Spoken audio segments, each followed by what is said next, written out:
Joburg Public Safety MMC, Dr. Mgcini Tshwaku, joins us live now for more on this. Dr. Tshwaku, a good afternoon to you, or evening I think it is, and Happy New Year.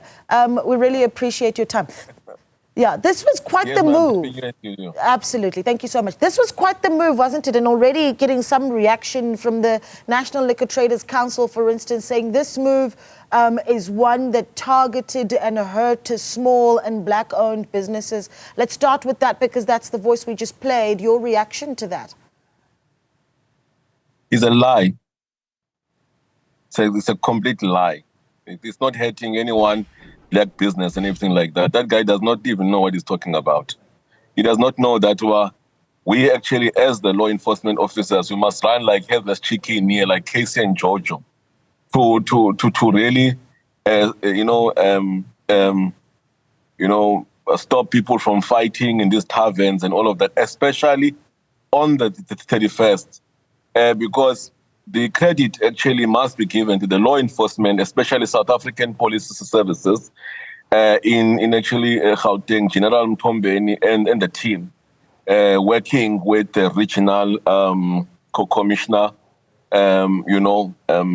because after, and also working with the JMPD, after the careful analysis, you know that Joburg precinct, JP precinct, police station, Krugersdorp, Ivory Park, Orange Farm are the crime hotspots, and they are top in the country in terms of crime.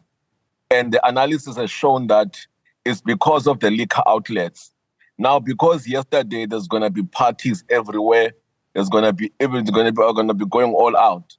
It was a proper decision to call for the closure of business of the liquor outlets, mainly in the CBD and the surrounding areas. And we decided that, look, let us also encourage other crime hotspots areas to really close down at about 6 o'clock so that we can save lives. And those people of the National Liquor, what?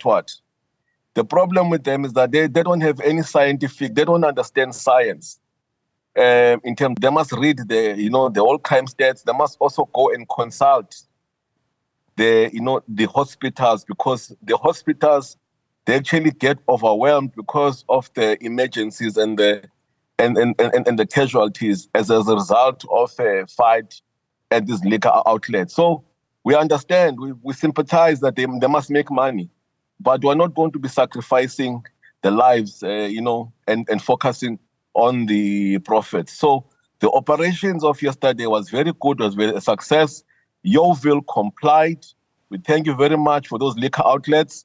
We said that they're going to have a good relationship with the public safety. Hillbrow, 13 outlets did not close. We had to SAPS and JMPD and the other law enforcement agencies like crime wardens were there as well, private security. We had to move in and close all of them.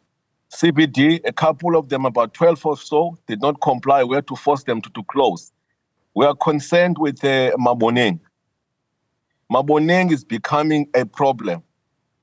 It looks like they are low to them themselves. We had an impression that from time to time, when you used to visit there, the guys are responsible. They understand the bylaws. And Maboneng is one of those of the areas similar, like the Bloemfontein. People going there, it's fine.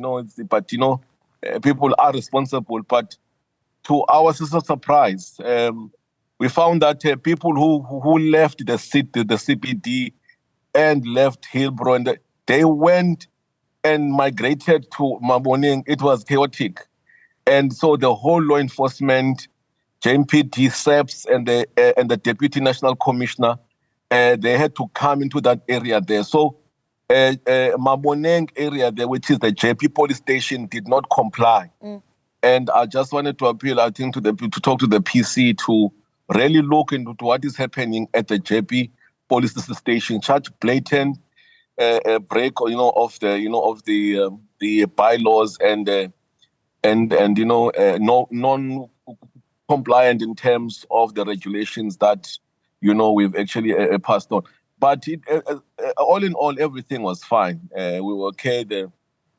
On the issue of liquor, the National Liquor Board, those the guys, they must just, relax, and they must look in terms of the state what is happening. But we were happy. SEPS and us were very happy. How do you measure the success? And you talk about those stats, and I'm wondering at what point you're able to look at that data and perhaps have a comparison to what, the numbers would look like in comparison to incidents perhaps in the previous year, right? How do you measure the success of this announcement?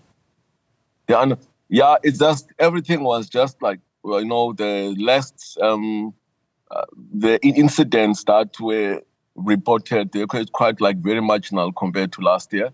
And then we didn't have the huge influx coming into your stations and, seeking help and everything like that. But there's going to be a briefing that is planned tomorrow with this JMPD, because there's a lot of stuff that we did, like your citations, the people were arrested for drinking and driving. There were incidents that we saw actually due to the fire. That was actually attributed to the fireworks, which is something that we actually have to look at. These fireworks, I think that we need to go deeper, because there were like places where these fireworks they destroyed windows and all those things like that. And also there was a lot of comments were inundated with calls at the JMPD of the people that were firing crickets everywhere, in the backyards, in the complexes, everywhere. So we need to look as the law enforcement agents how we're going to be dealing with that. I think one of the things that we need to go back to the manufacturers and check these things, and then who distribute them and all those kind of stuff like that. So, but it's something that we're going to be working on. Yeah. Can you talk to me about just the legislation and I suppose the sort of, the legislative literature that you would have used to enforce this announcement that liquor outlets need to close at 6 p.m.? Look, this is actually it was more of an appeal, because SEPS and the law enforcement did this thing last year. And then many of the shops actually closed it because they understand the gravity of the situation in that area. If you remember last year, Hillbrow, there was 0 incidents that were reported last year in Hillbrow. So it was actually due to appealing to the liquor outlets to really close around that time. And then SEPS and the law enforcement had a meeting with some of the liquor outlets last week, and then there was sort of a general agreement that this is going to actually be fine, and it's going to happen. They will actually be compliant, because they understand that area there is an area where crime is actually very high. Yeah.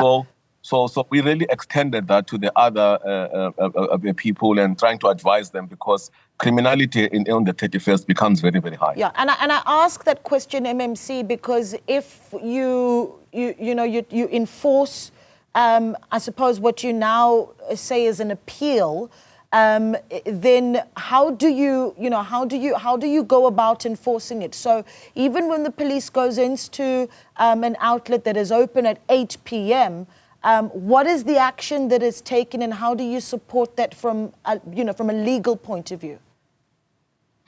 No, look, most of if you look at the other areas, and they don't actually comply. So it was actually multidisciplinary, because we're enforcing of the bylaws as well. And then also when you get into these areas, these liquor outlets, you'll find that the people inside, they're actually more than enough. So we were not alone. We were going with the EMS. So it was a multidisciplinary approach as well. And also we've got the liquor board that was with us to count the number of liquor that is inside there and all those things. So it was actually multi. So there was an agreement with everyone that is inside. So many of the liquor outlets owners, they were actually convened and they agreed. So those ones who did not close, we're actually doing our normal checks and our normal bylaws that we're actually doing, which is we check if you've got, the safety exits.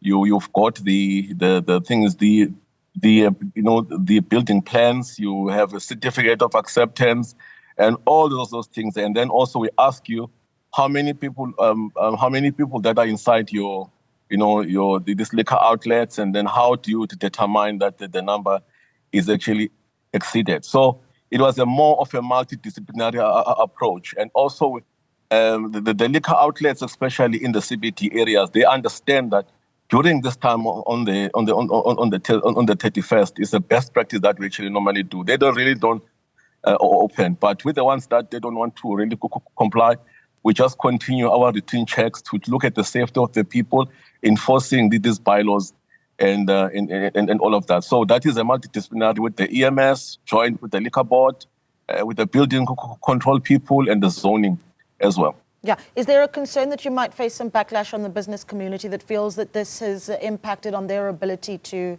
operate? It's fine. I'm actually open to, to the debate. We can sit around and look into this matter, but we're not going to have a situation where we're having taverns in everywhere, in each and every corner. Because in the city, in any corner that you turn, there's a tavern.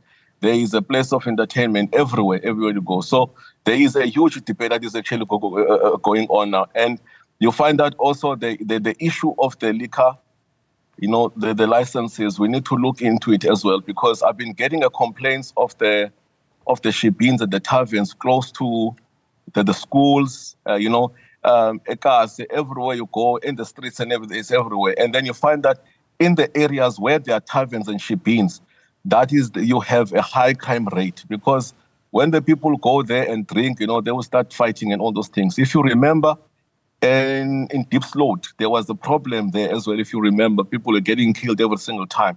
What we actually did there was to just tell people that by 8 o'clock, we don't want to be seeing people on the streets. The taverns, they must actually close.